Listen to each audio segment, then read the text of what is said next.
जय श्री महाकाल। परलोक में प्रवेश करने के लिए बहुत ही शक्ति और श्रद्धावान की जरूरत है। अगर श्रद्धा नहीं है, श्रद्धावान नहीं हो, तो ऐसे लोकों में आप बिल्कुल भी प्रवेश नहीं कर सकते हो। सारा आपका प्रयोग, सारी आपकी प्रयास सब व्यर्थ चले जाएंगे, क्योंकि आपको मूल चीज का जब ज्ञान ना हो तो आप ऐसी चीज़ों में प्रवेश नहीं कर सकते हो। अगर प्रवेश करना चाहोगे तो आप झूठ मूठ के ऐसे चित्र बना लोगे अपने दिमाग से और फिर लोगों को बताना शुरू कर दोगे कि मैंने देखा, पर वहाँ वो चीज़ नहीं होती है। वो ज्ञान अलग ही होता है, जिसे सुन के और समझ के लगेगा हाँ ये चीज़ सही है, वो चीज़ होते हैं। इसलिए ऐसी चीज़ों में जाना बहुत ही खतरे भरा काम होता है।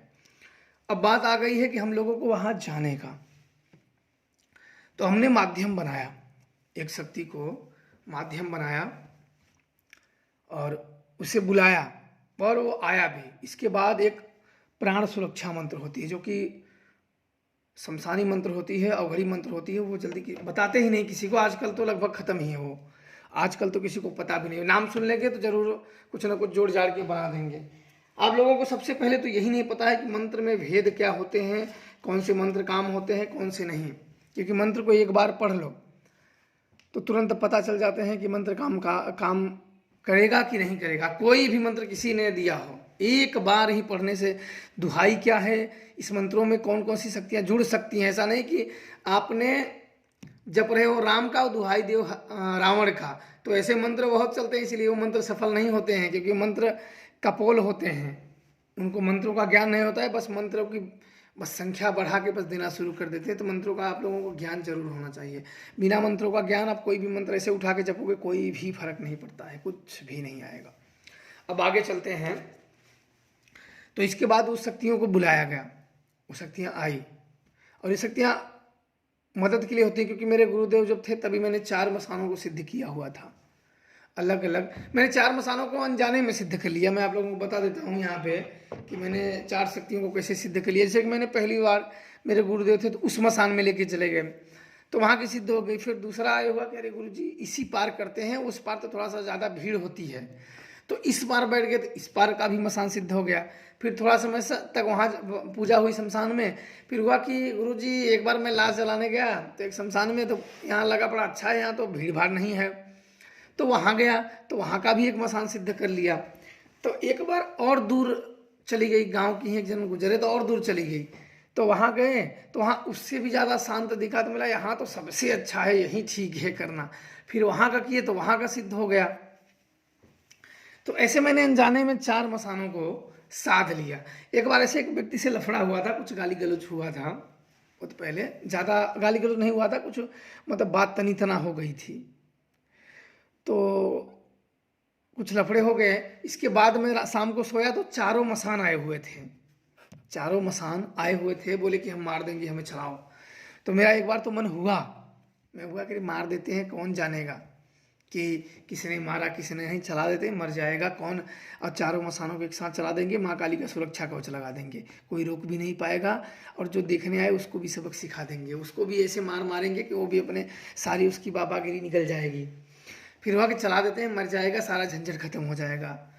तो जब वो चारों आए, पूरा एकदम, एक ने तो जब जैसे दंड लिया रखा था और सोने की चैन पहन रखी थी, और 3 और थे, एक से बढ़ के एक थे।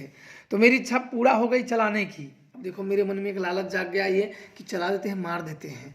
फिर मेरा मन हुआ कि नहीं नहीं, मुंह से झगड़ा हुआ है, मारो मत, क्योंकि मुंह से झगड़ा होगा आज न कल खत्म हो जाएगा, लेकिन मार दोगे ना तो उसके पीछे उसके लड़के, बीबी, बच्चे, माँ बाप पूरा जीवन कल्पेंगे, रोएंगे, और सारा अपने सर गिरेगा।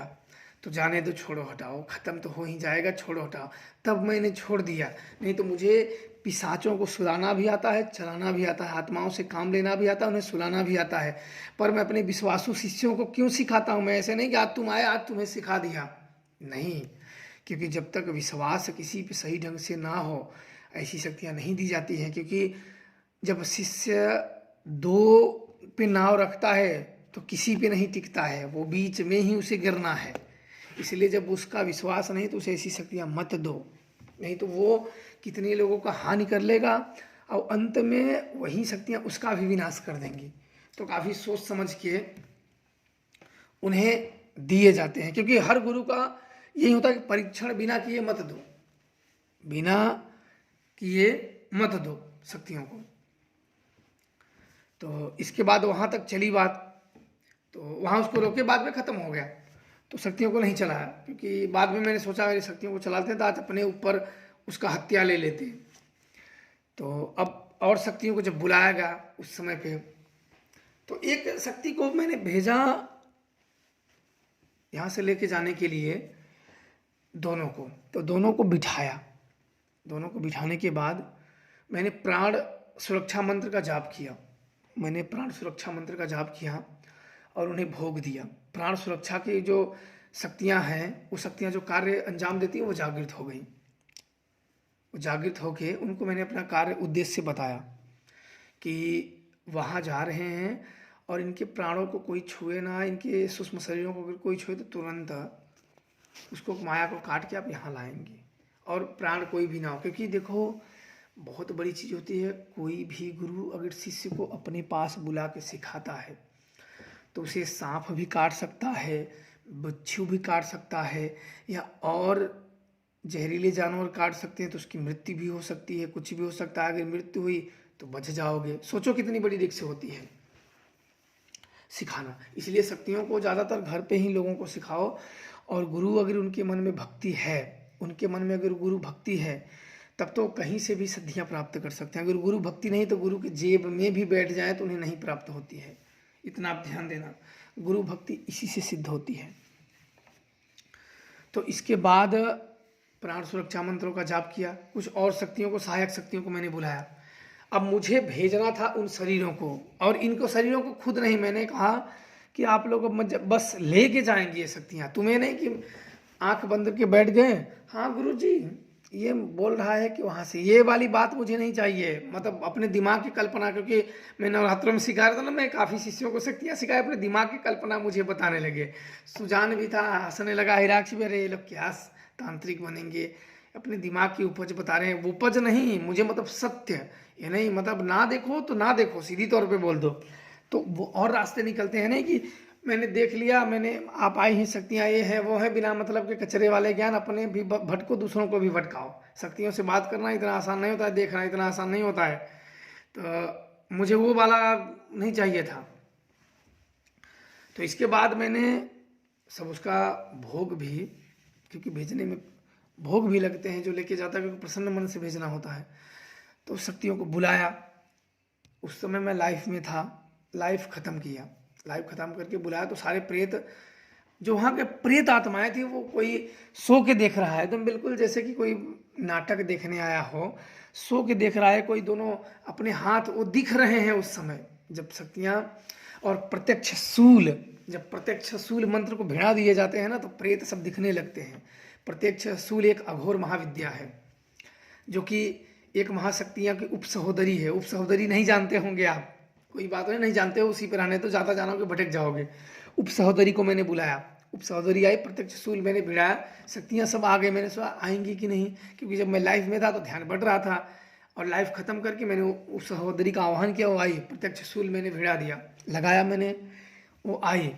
और कुछ मैंने और मंत्रों का जाप किया, क्योंकि जहाँ हम भेज रहे थे हमें कुछ भी पता नहीं कि वहाँ पहुँच पाएंगे कि नहीं। इसके बाद ये एक शेर है जो मेरा विश्वासु था, ये इन सब के शरीरों में मतलब सीधे हाथ डाला, सीधे हाथ डाला, और एक चक्कर जैसे शरीर से कोई निकल रहा है, और शरीर स्थूल होता, मतलब बेजान होता हुआ था, एकदम व्यक्ति बेजान हो गया, और ये लेके उड़ चला, ये सूक्ष्म शरीरों को ले चला। क्योंकि खुद से व्यक्ति, मैंने ज़्यादा खुद से नहीं जा सकता है, खुद से व्यक्ति अगर जाना चाहे तो नहीं जा सकता, जब तक गुरु और वो शक्तियाँ ना हो जो तुम्हारे सूक्ष्म शरीर को खींच के वहाँ ले ना जा सके। खुद से नहीं जा सकते हो।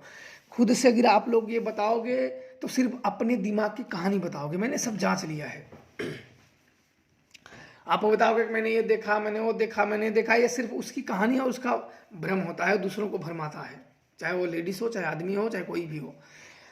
तो वहाँ से वो ले चला, लेके चला, और जहाँ वो लेके जा, ऐसा नहीं, शक्तियाँ देखो जब दिखाती हैं तो ऐसा नहीं कि हम उनके पीछे हैं तो हमारा मन है कि पीछे देखना तो हम पीछे देख लेते हैं, नहीं, वो हम देख ही नहीं पाते। जो शक्तियाँ जिधर देखेंगी उधर का ही तुम्हें दृश्य दिखेगा, हम खुद से अगल बगल के नहीं देख सकते थे। मैंने वहाँ वो देखा कि शक्तियाँ अगर उत्तर दिशा में देख रही हैं तो हम पश्चिम दिशा में नहीं देख पाते हैं। अगर वो उत्तर देख रही तो उत्तर, अगर वो आना चाहें तो शक्तियाँ आपसे, अगर वो वापस लौटना चाहे तो हम वहाँ रुकना भी चाहें तो नहीं रुक सकते हैं। जो हमें वो दिखा रहे हैं वही हम देख सकते हैं। तो वहाँ लगभग वो देव 5-6 जगह भटका, क्योंकि हम लोग बिना पते के उस शक्ति को भेज दिया था, बिना पते के मैंने भेज दिया। और इसके बाद वो शक्तियाँ निकल गई, लेके गई कोई जंगल, पहाड़, कोई पीली पीली मट्टी, और अंत में 6-7 जगह भटकने के बाद वो शक्तियाँ भटकी, मतलब तुरंत नहीं पहुंच गई, और हमें खुद नहीं पता था कहाँ जाना है। तो 6-7 जगह भटकने के बाद एक जगह वो गई, जहाँ रुकी वो पूरा बर्फ से ढका हुआ था, पूरा वो बर्फ से ढका हुआ था, और सामने द्वार पे पानी गिर रहे थे, सामने पानी गिर रहे थे, और अंदर एक गुफा जैसी दिख रही थी, अंदर गुफा जैसी दिख रही थी। और पहला वाला जो शिष्य था वो शक्तियाँ सही से उसे ले जा रहे थे, क्योंकि उसका आत्मा थोड़ा सा हल्का था और उसे सत्य का बोध था। जिसे सत्य का बोध होता है, जिसके अंदर भटकाव नहीं तो होते हैं, वो थोड़ा सा हल्के होते हैं, और वो शक्तियाँ बड़े आसानी से ले जा रही थी। और दूसरे जो शिष्य थे, मैंने दोनों के प्राण सुरक्षा मंत्रों द्वारा एक साथ क्लिक कर दिया था। अब ये थोड़ा सा एकदम लटके, मतलब ये जा नहीं पा रहे थे, मसान जैसे कि बहुत मसान भी था, सहायक शक्तियाँ और भी सहायक शक्तियाँ थीं, कि बड़ा तकलीफ हो रहा था उन दूसरे को लेके जाने में। और ना तो ये सही से इन्हें देख पा रहे थे, क्योंकि दोनों मेरे शिष्य थे।